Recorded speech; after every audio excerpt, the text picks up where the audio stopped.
ಪಾದಗಳಲ್ಲಿ ಪಡಮಟ್ಟು ಈ ಒಂದು ಅಖಿಲ ಕರ್ನಾಟಕ ಮಹಾಸಭಾಗೆ ನಮಸ್ಕರಿಸುತ್ತಾ ಮತ್ತು ನಮ್ಮೆಲ್ಲರ ಹಿರಿಯರು ಮತ್ತು ಮಾಜಿ ಶಾಸಕರಾಗಿರ್ತಕ್ಕಂಥ ಸನ್ಮಾನ್ಯ ಪ್ರತಾಪ್ಗೌಡ ಪಾಟೀಲ್ ಅವರಿಗೆ ನಮಸ್ಕರಿಸುತ್ತಾ ಹಾಗೂ ನಮ್ಮ ಸಮಾಜದ ಹಿರಿಯ ಗಣ್ಯ ವ್ಯಕ್ತಿಗಳಾಗಿರ್ತಕ್ಕಂಥ ಸನ್ಮಾನ್ಯ ಮಾದೇವಪ್ಪಗೌಡ ಪೊಲೀಸ್ ಪಾಟೀಲ್ ಅವರನ್ನು ಕೂಡ ನಾನು ನಾಯಕ ಮಹಾಸಭಾದ ತಾಲೂಕಾ ಘಟಕದಿಂದ ಇವತ್ತು ಏರ್ಪಡಿಸಿದ್ದು ಈ ಸಮಾರಂಭದಲ್ಲಿ ಭಾಗವಹಿಸಿರುವಂಥ ನಿಮ್ಮೆಲ್ಲರ ಹಿರಿಯರು ಸಮಾಜದ ಮುಖಂಡರಾಗಿರುವಂಥ ಬಂಧುಗಳಾಗಿರುವಂಥ ಸನ್ಮಾನ್ಯ ಶ್ರೀ ಮಾದೇವಪ್ಪಗೌಡ ಪೊಲೀಸ್ ಪಾಟೀಲ್ ಅವರೇ ಮತ್ತೋರ್ವ ಸಮಾಜದ ಮುಖಂಡರಾಗಿರುವಂಥ ನಾರಾಯಣಪ್ಪ ಕಾಸ್ಲೆ ಅವರೇ,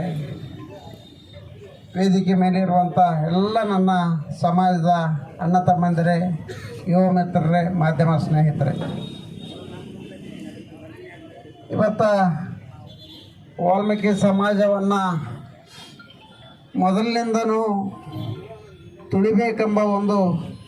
ಉದ್ದೇಶವನ್ನು ಇವತ್ತು ಕೆಲವು ಸಮಾಜದ ಮುಖಂಡರು ಇಟ್ಕೊಂಡು ಇವತ್ತು ನಮಗೆ ಮೀಸಲಾತಿ ದೊರಕಬೇಕಾದಾಗ ಸಹ ಅನೇಕ ಅಡ್ಡಿ ಆತಂಕಗಳನ್ನು ಮಾಡಿರುವಂಥದ್ದನ್ನು ನಾವು ಗಮನಿಸ್ತಾ ಬಂದಿದ್ದೇವೆ. ಮತ್ತು ಇವತ್ತು ಬೇರೆ ಬೇರೆ ಜಾತಿಗಳನ್ನು